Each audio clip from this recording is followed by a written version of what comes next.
कत्था चूना लगे हुए पान को एक खास तरीके से लपेटने पर जो शक्ल बनती है उसको बीड़ा कहते हैं।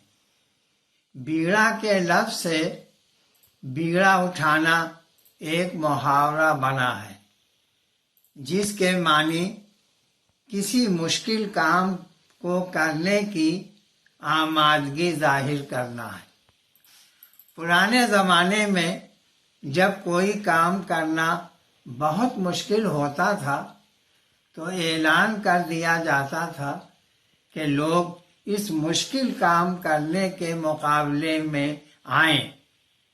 चुनाचे मुकाबला करने वालों के मजमा में पान का एक बीड़ा रख दिया जाता था कि जो काम पूरा करने की हिम्मत करे वो इस बीड़े को उठा ले।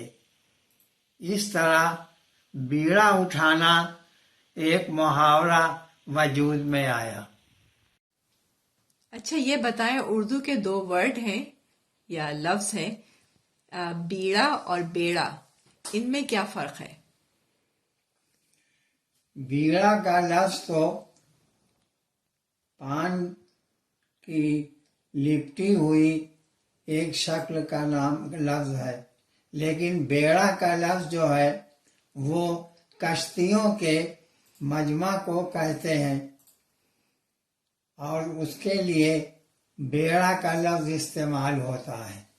इसी लफ्ज से मुहावरा बना है बेड़ा पार होना या बेड़ा गर्क होना। अंग्रेजी में बेड़ा के लिए फ्लीट का लफ्ज इस्तेमाल होता है। अच्छा,